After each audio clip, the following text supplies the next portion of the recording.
Oh, you're back! How did it go? Find anything? Nothing substantial, unfortunately. But we had the weirdest experience. So I take it that the war's still on? That's okay. I just wasn't sure, because things seemed to be at a standstill while you were gone. The Abyss Order hasn't attacked us, and since we don't know what they're planning, we haven't made a move either. In a word, it's a stalemate. The guards have been keeping watch around the clock, but for everyone else, you wouldn't even know we're at war. Huh. Really makes you wonder what the Abyss Order's thinking. I was wondering, Traveler, if you have the time, could you go and pay a visit to the guards? They've been working a pretty demanding schedule. I was gonna go see them myself, but I'm sure they'd appreciate a visit from the greatest hero of our time. Oh, but you're a great hero too, Ian-san. Great. Thanks, you two.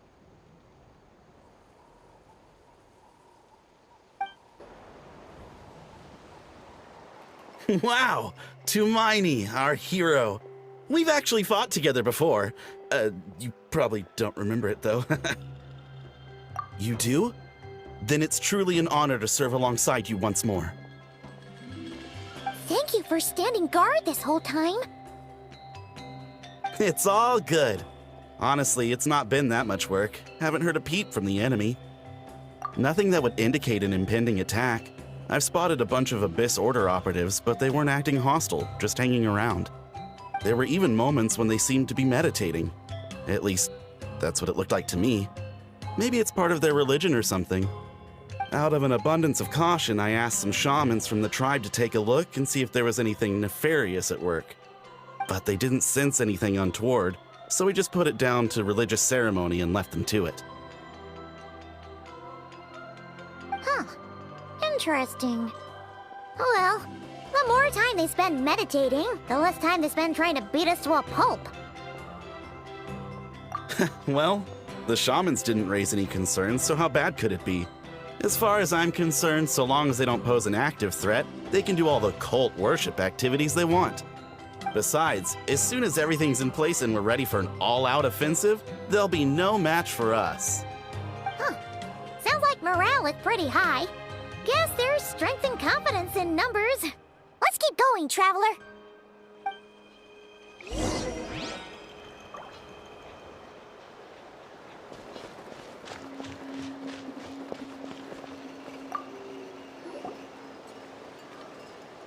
Huh? Is that Tumaini? What brings you here? Is this, like, a meet and greet? I wasn't... I'm so nervous. Hey, come on! You'd march to war without so much as blinking.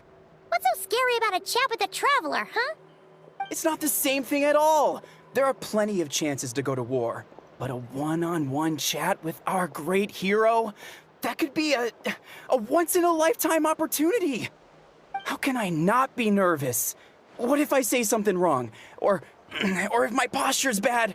Or if I accidentally make a weird expression with my face? One bad impression can stick for life.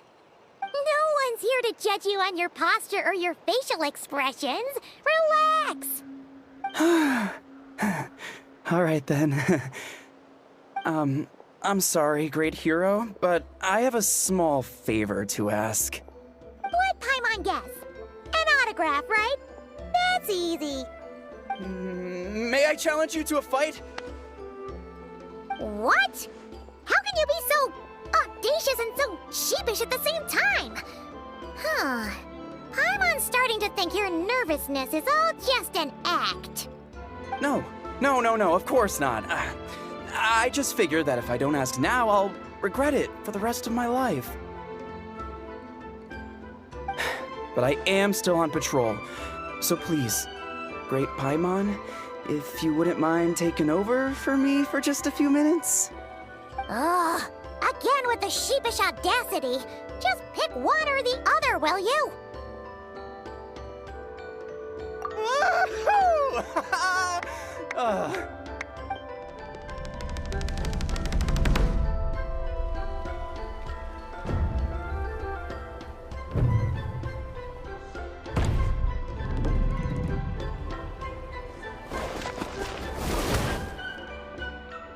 Obviously, I never expected to win, but until now, I didn't appreciate just how great the gulf was between us. I'll be bragging about the day I got to spar with Hermione for the rest of my life. Today's really my lucky day. Oh, Paimon can't keep up with you. Your tone has changed all over again. Now you've had a spar with the Traveler. What gives? Well, some people connect through conversation, but we warriors bond by sparring. And now that I've had a bout with the hero, we're no longer strangers. Nothing to be nervous about anymore. Okay. Well, to each their own. But Paimon's still gonna stick to conversation. Not at all. We haven't spotted any new enemy movements. As Paimon expected, nothing here either. Let's do another lap and get back to Yan-san.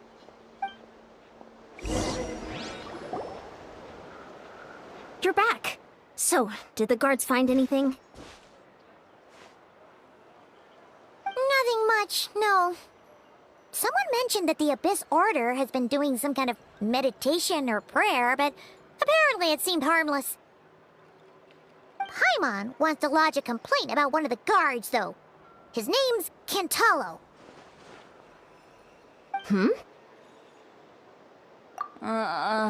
Traveler? You're back already? And no one thought to wake me up, huh? In fairness, you look pretty hungover. Can't imagine anyone wanting to wake you up in that state. I'll have you know I'm perfectly sober when I'm hungover. Okay.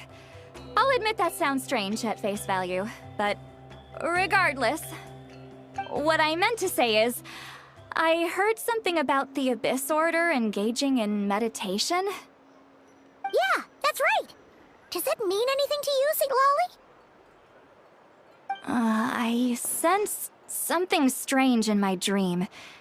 It was vague, but it seemed as if some noise had found its way into Natlan's ley lines. Oh, what does that mean? Hard to say. I don't think it had any tangible effect on the Night Kingdom or on our ley lines, but still, it's like a signal that exists on a different dimension of reality. It might not interfere with ours or pose any detectable risk, but I just get the sense that something strange is going on. Oh, so even someone as familiar with the ley lines as you can't tell what's going on. No wonder the shamans that Satura called to the front lines couldn't sense anything. Yan-san, I think we should go talk to the chiefs. There's no point dragging this out. We need to take the initiative and drive the Abyss Order out of Natlan for good. If that's the Council of Granny Eatsley, I'm sure the chiefs will agree. But it will still take us some time to gather the required force. In war, adequate planning and preparation is the key to victory. Sure, but the finer details aren't my concern. Anyway, I'll leave you to it. Just remember to come find me when you're ready to talk to the chiefs. Oh? Sure, what is it? Huh, you mean only select individuals can see them? Now that's a strange one. I guess they could be manifestations of a disturbed psyche? Or extreme negativity embodied in physical form? It could also be a simple case of dead monsters whose souls got stuck here somehow. Well, I say simple. Things quickly get confusing when you start looking into monster souls. For starters, trying to figure out which classification system to use is a real pain in the... All right, we get it. Granny Eatsley's learning and wisdom knows no bounds. But could we just get the short answer? Hey, I was just thinking out loud. You really think I was just trying to flaunt my knowledge? Anyway, the short answer is... there are many potential explanations for the kind of phenomenon you describe. That said, it's not something I've ever encountered in all my years. Whew, wow. Okay. Well, if Granny Eatsley's never seen it, it might as well not exist, right? Hey, I'm not that old. Care to elaborate on what happened? This all sounds rather mysterious.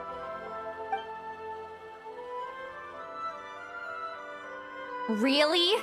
You had to hold her hand to see the monsters? That sounds a little contrived. Huh? That's the part that bothers you? Maybe the point is more that it requires direct physical contact, whether that be hand-holding or otherwise. But that's neither here nor there. What bothers me is, it sounds like she's convinced that your sibling, the leader of the Abyss Order, is a savior. That really makes me question whose side this girl is on, and whether what she told you about her background is actually the truth. Sorry if that comes across as paranoid. It's just hard not to be suspicious of everything when we're in the middle of a war. Actually, Paimon feels like you make a fair point. Whoever this girl is, she sounds like bad news. Okay, well, you're clearly just jumping to conclusions. It's hard to know what to make of it. A young lady all by herself, lost in the middle of nowhere, sees monsters that no one else can, calls the leader of the Abyss Order her savior. At the very least, we should remain vigilant. Keep a close watch on her. Sounds sensible. On that note, we probably shouldn't have left her by herself in that cave. Traveler, we still need some time to muster our forces. Maybe you could check on her if you're not busy. Just be careful. It's settled then. Let's go check on her.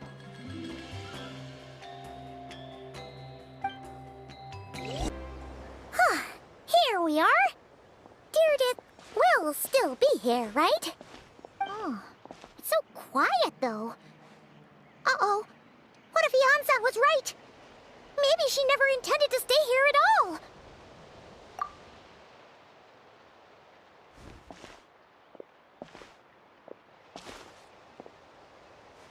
Traveler, watch out!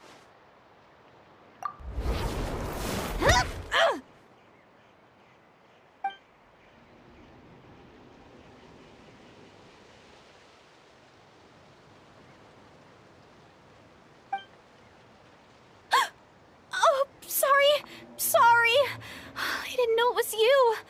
I heard a noise and I thought it was the monsters coming to get me. Oh, did I hurt you? Oh, I'm so sorry. I wasn't thinking straight. Phew. That was scary. Paimon thought we'd walked into a trap. Maybe we shouldn't have sneaked in without announcing it. Then you would have known we weren't monsters. To be honest, I've been really on edge since you left.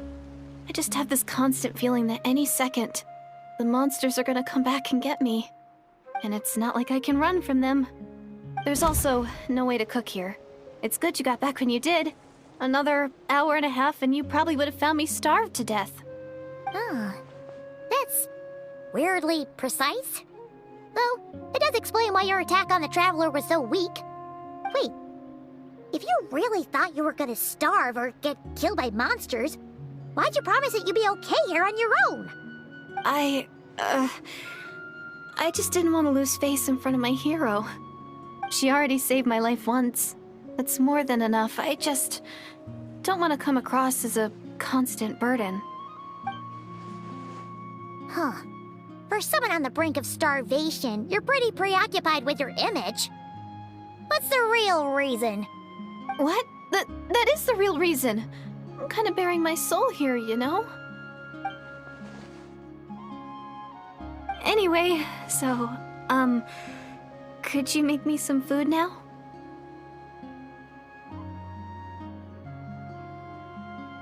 Oh, Paimon's getting hungry now, too. Go on, then. You can join us for dinner.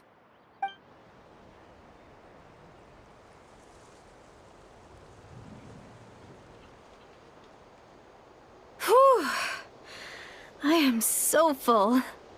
Thanks for saving me, again.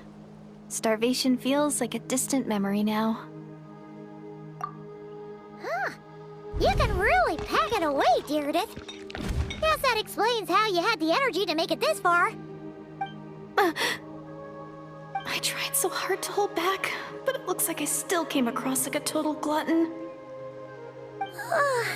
Paimon didn't even realize how late it is.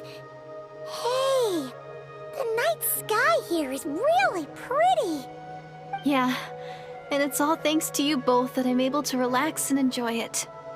I was cooped up in that cave the whole time you were gone. Now, I'm finally out.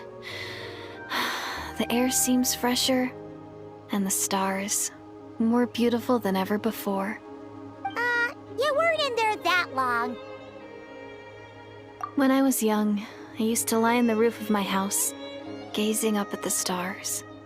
And often, my mind would drift to this question. Is this starry sky actually real?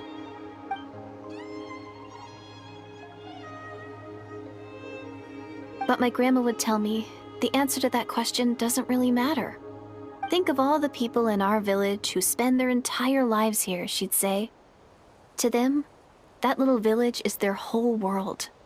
And so, if it's our destiny to live beneath this sky all our lives, then whatever may or may not lie beyond, this is our world, and that sky is real to us. Paimon kinda gets you, but also not really. Is it kind of like how journeying with the Traveler is everything to Paimon right now? I really treasured my world for a really long time. The village was my everything. The houses, the scenery, stories I always loved to hear about the Savior. But I could never bring myself to agree with Grandma. Even if the village was my entire world, I still had to know what lay outside its borders. Yeah! Go you! So, I finally ventured out and set off on my journey to find the Savior. I'm going to make my world bigger, one step at a time. And I'm not going to stop until I've seen what's beyond the stars. Maybe then, I'll finally get an answer to the question I had as a child. Who knows? Maybe one day, I'll be sitting and chatting just like we are now, but with someone from another world. Yeah, one day. Oh, if only we could tell her. But it's probably best not to open that can of worms right now. I need to find the Savior and protect my world. Then, I can make sure it continues to grow. That's the most worthwhile thing I could think of doing, so I've been giving it everything I've got.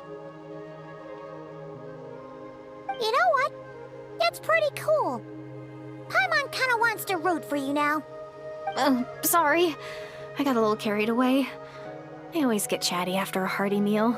Just like my grandma.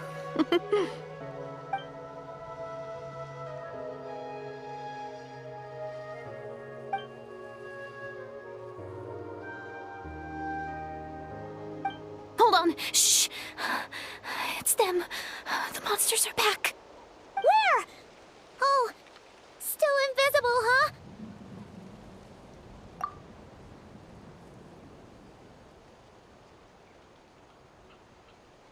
Can you see them now?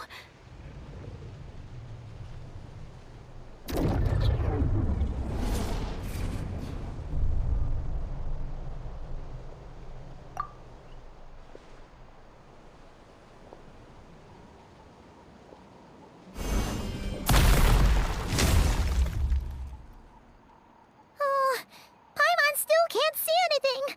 But please, be careful.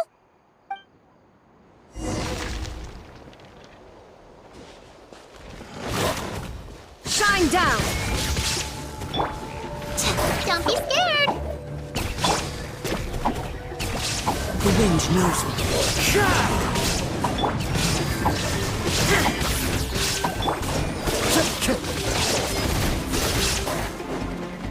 One with nature.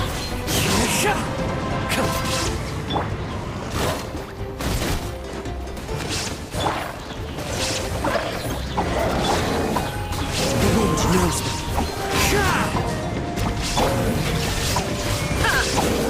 Fallen leaves, adorn my night! Into the wind! There is no escape!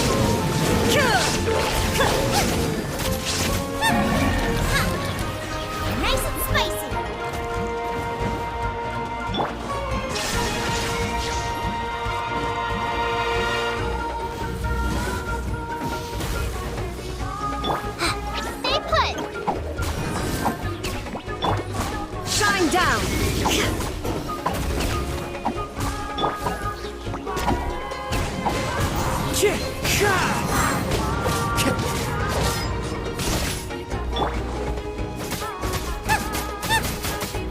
Boba, get them!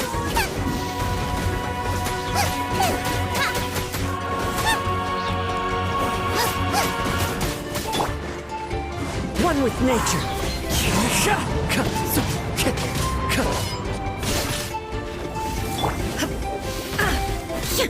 There is no escape!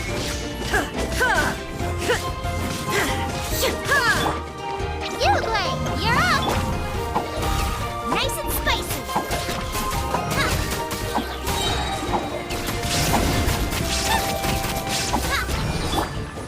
The wind knows me.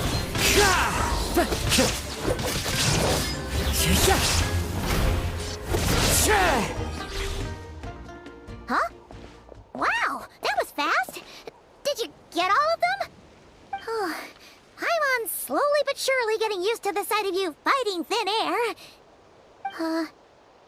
You doing alright, Deirdith? Deirdith? Hey, it's okay! There's nothing to be scared of anymore! Oh, I'm fine. I just spaced out there for a moment. You... spaced out? That's a pretty bold move under the circumstances. I was just... the image of the Traveler fighting to protect me. I was trying to commit it to memory. Seems like the least I can do. Alright. Whatever floats your boat. Anyway, there are no more monsters in the area, and it's getting late. Why don't you stay here tonight? Sounds reasonable to Paimon. What do you think, Traveler?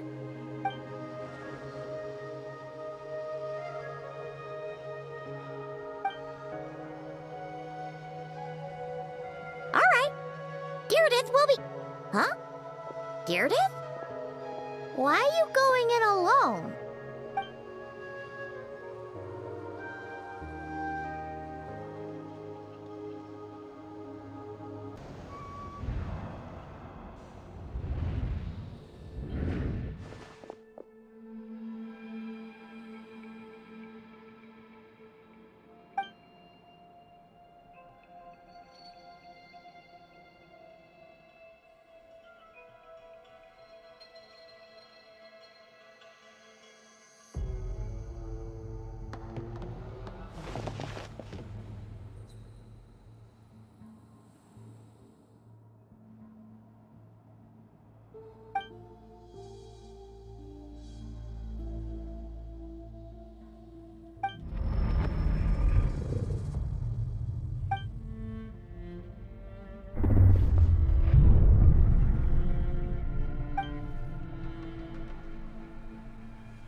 Doomsday. A fitting name indeed.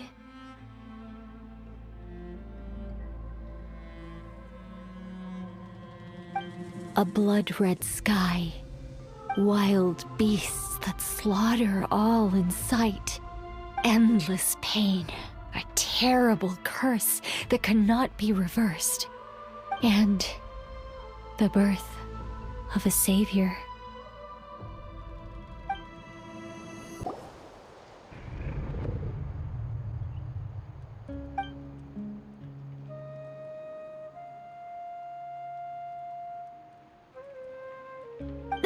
You're awake! I'm sorry. I didn't mean to,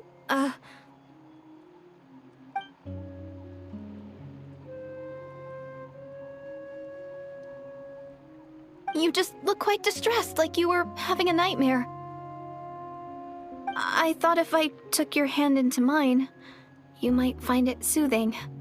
At least, that's what my family always did when I had nightmares. But it didn't seem to work on you. In fact, I think I made it even worse. I'm so sorry.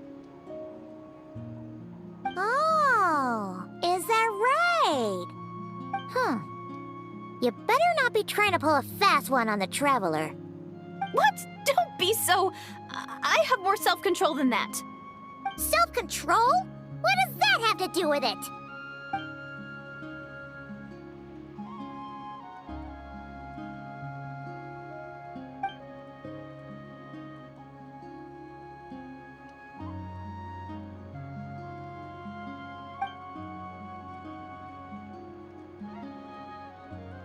Ugh. No way is Paimon getting back to sleep after this. You go ahead. But for the rest of the night, Paimon is staying up to keep an eye on this young lady. Oh, do I really seem that shady to you?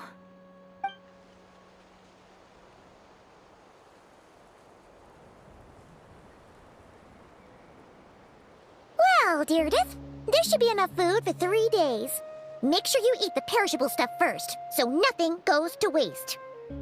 You can't tell which stuff is perishable, right? Yeah, I can tell from the ingredients. Thank you so much for making all this for me. 3 days will definitely be enough time for my ankle to heal. Then I'll continue on my journey to find the Savior. All right, then we'll be off. Bye for now, Deirdith. See you? Wait! But if this is goodbye, how am I supposed to find you again? Oh, I mean, what if I find your sibling? How am I supposed to let you know? Ah, that's a good point. We share the same goal, but we're constantly on the road, so we've got no fixed address. How about this? When the time comes, you can just write a letter to Mawika. She'll be able to find us for sure. Mawika? Who's Mawika?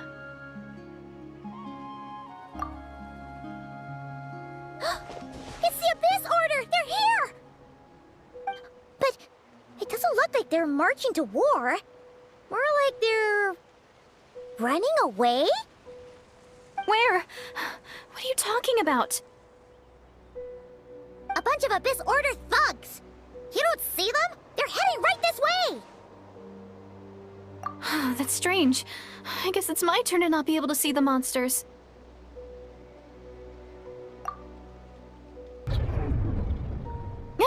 You're right! I see them now. You weren't joking after all. So this is what it's like. What a weird situation. What is making these monsters invisible? Is it Deirdith? Or the monsters themselves? Or is it us? Well, might as well mow these ones down, just so they can't pose a threat to the tribes.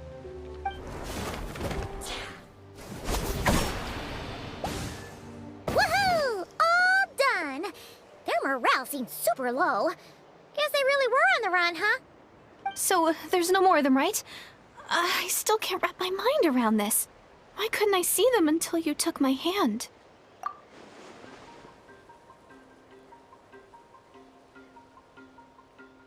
So, any ideas on why those monsters might have been running away? Maybe something went down on the front line. Oh, Paimon's getting a little worried about Eon-san and the others. Let's head back to the Masters of the Night Wind right away. We gotta go. Bye for now, Deirdith. See ya, and please take care.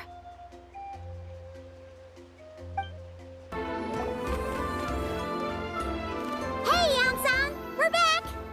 We ran into quite a big group from the Abyss Order just now. Has something happened at the front? The front line has collapsed. Huh? But how? No, relax. Their front line has collapsed, not ours. Oh, feels like you could have phrased that more clearly at the start. But this is good news, right? Why'd you still look so serious? No, we're still mustering troops. Nowhere near ready to go on the offensive. So at first, I was also confused about what exactly happened out there. But just now, I got the full story from a guard who was on the scene. He watched the enemy lines crumble in real time. What did he see? One person. Just a single individual. They stormed the enemy lines and attacked with a vengeance, cutting them down like paper dolls. They wielded an unknown power and fought with a sword style that no one recognized. The guard who relayed this to me said that before he even had time to react, the enemy was decimated. I'm only recounting what I heard, and I'm sure the guard in question must be exaggerating to some extent. But still, we have to identify this person. And assuming they're a neutral party, we'll need to figure out how to engage with them. Clearly they're a force to be reckoned with, so we don't want to come across as too weak or too hostile. It's quite a diplomatic conundrum. You don't need to sweat it, Eon-san. From your description, we're already pretty confident that we know this person. Honestly, with the Abyss Order acting out so publicly, it's about time he showed up. Dainsleif!